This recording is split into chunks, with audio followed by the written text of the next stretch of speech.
to introduce you to our two speakers. We have, first of all, Lord MacGregor of Fulham Market, who is, first of all of this parish just about, and has been a fantastic supporter and ally of the project throughout. Next to him we have Roy Swanston, who is from the Heritage Lottery Fund East of England, and they are our principal funders, although obviously, as many of you are aware, not our only funders, but we are very grateful to them too. For those of you who don't know me, which I think is remarkably few since I clearly get about, I am Sheila King. I chair the Pennoyer Centre Trustees, and I'm the project leader of the team that has run this project to create the Pennoyer Centre. We've been working for what seems like several lifetimes to deliver the centre, but I'm told it's only 5 years. Because back in December 2005, a group of villagers voted to sell the village hall site and to put the proceeds towards developing a new centre here at the Pennoyer School, which at the time was derelict, was redundant. The school had closed in 1988 and was on the Buildings at Risk register. It was an eyesore in the middle of the village. And it was more than just an empty school, however, because its history goes back to 1401, when the guild members of St James the Lesser, who were a guild of hat makers in Fulham St Mary, moved their chapel from the parish church in Fulham St Mary to this site in the centre of the village. And for the next 150 years or so, the building operated as a guild chapel until the dissolution of the monasteries and guilds in the mid-16th century, when its purpose was over. It then transferred into community use, and manorial courts were held here. In 1670, William Pennoyer, the man whose name is connected forever with this building, who was a wealthy Puritan merchant, left money in his will to pay for a master to teach the children of his tenants in Fulham St Mary. And William Pennoyer was a fabulous benefactor in many ways, and he endowed many good causes in his lifetime, including Harvard University. I'm very excited that we actually have a representative from Harvard University with us here today.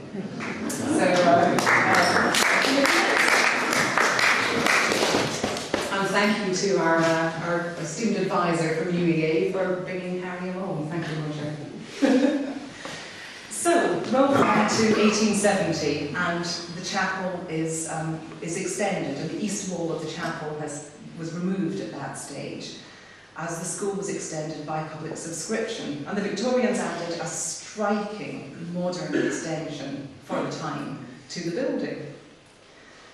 Roll on again to 2010, and again we've added a striking modern extension, which sort of replicates that history, and you can see when you stand outside in the car park, you can see that evolution through time of the Guild Chapel, the medieval building, the Victorian building, and now a contemporary building.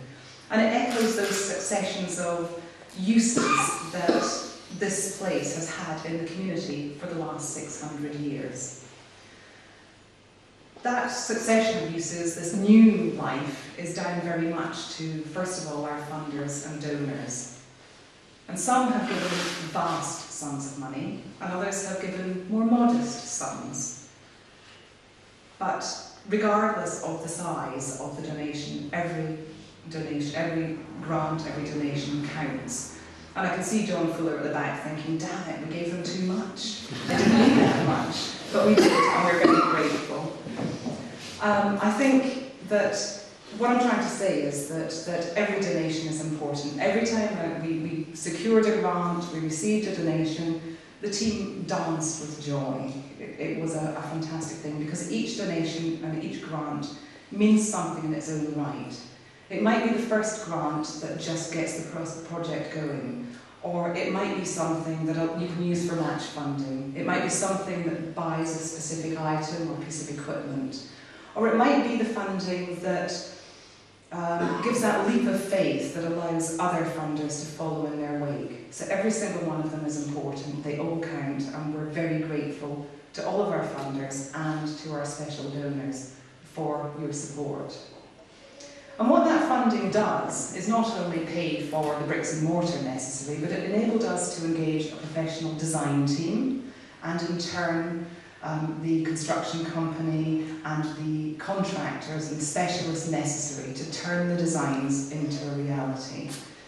And they put in the most unbelievable effort.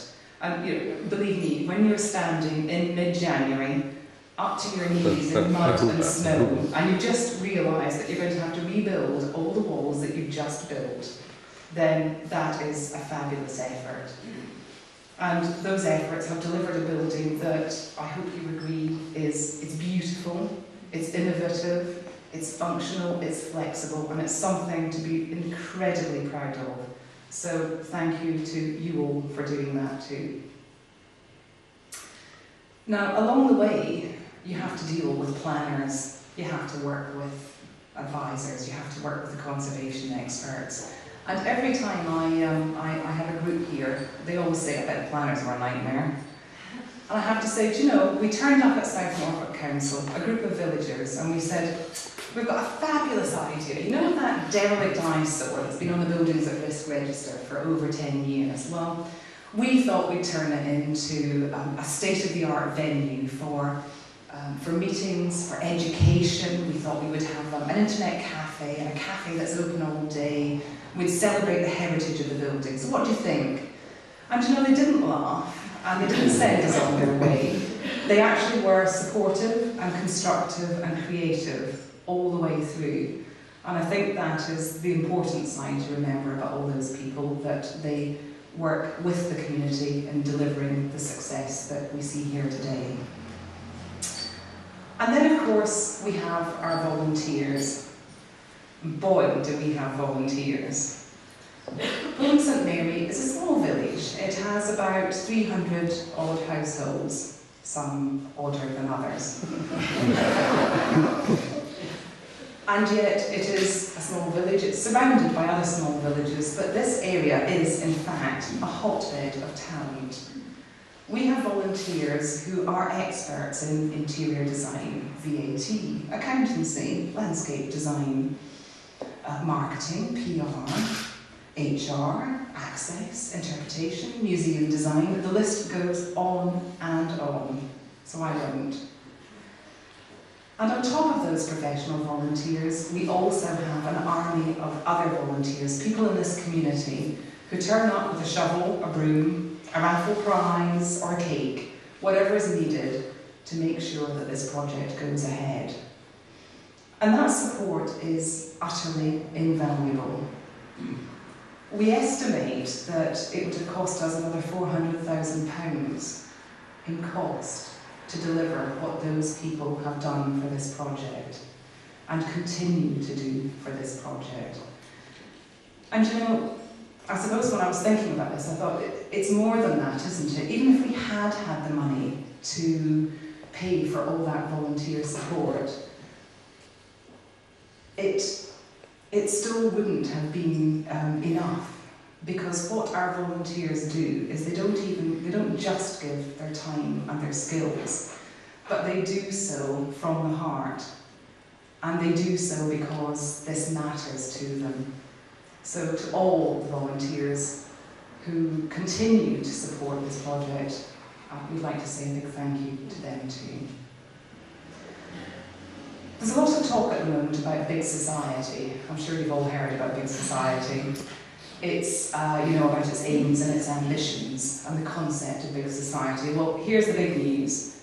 Big society is alive and kicking in Pulham St Mary, and you're seeing the results of it, of everyone coming together and delivering this amazing place.